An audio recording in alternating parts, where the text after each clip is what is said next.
Hi guys, welcome to our channel exploring my world.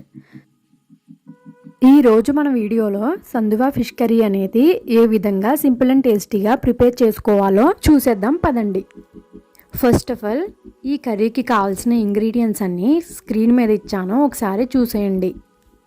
మనం ముందుగా ఈ ఫిష్ పీసెస్ని క్లీన్గా వాష్ చేసుకుని chilli powder, salt and oil వేసి మిక్స్ చేసి ఒక పక్కన పెట్టుకోవాలి. ఈ ఫిష్ కర్రీకి ఆయిల్ అనేది ఎక్కువగా పడుతుంది, సో మనం 4 టేబుల్ స్పూన్స్ ఆఫ్ ఆయిల్ని వేసుకుందాం. ఈ ఆయిల్ అనేది హీట్ అయిన తర్వాత ఆనియన్స్ అండ్ గ్రీన్ చిల్లీ పీసెస్ని వేసుకుని బాగా ఫ్రై చేసుకోవాలి.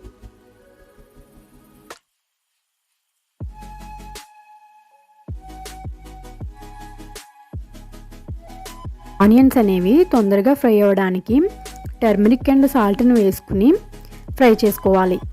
దీని వలన ఆనియన్ పీసెస్లో ఉన్న వాటర్ మొత్తం రిలీజ్ అయ్యి ఈ పీసెస్ అనేవి తొందరగా ఫ్రై అవుతాయి.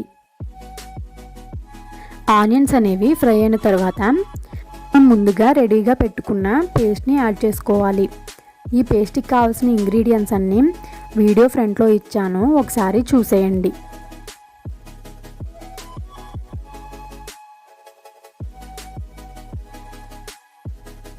ఈ పేస్ట్ అనేది ఈ ఆయిల్లో బాగా ఫ్రై అవ్వాలి.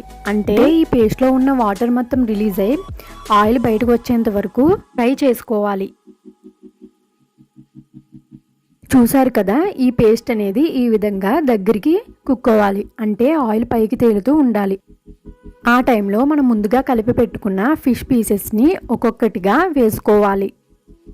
ఈ ఫిష్ పీసెస్ని వేసిన వెంటనే ఒకసారి కలుపుకోవాలి. తరువాత వాటిని మనం ఇంకా కదపకూడదు, ఎందుకంటే ఈ ఫిష్ పీసెస్ అనేవి చాలా సెన్సిటివ్గా ఉంటాయి, ముక్కలుగా విడిపోవచ్చు. ఆ తరువాత మనకు కావలసిన గ్రేవీ కన్సిస్టెన్సీ బట్టి వాటర్ని యాడ్ చేసుకోవాలి. మీరు తినే స్పైసీని బట్టి చిల్లీ పౌడర్ని యాడ్ చేసుకోండి.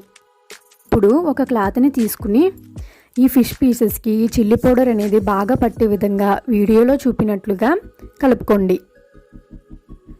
ఇప్పుడు మనం మూత పెట్టుకుని ఈ కర్రీని కాసేపు కుక్ చేసుకోవాలి. ఈ విధంగా కర్రీ యొక్క గ్రేవీ అనేది దగ్గర పడిన తర్వాత కొత్తిమీరను యాడ్ చేసుకోవాలి.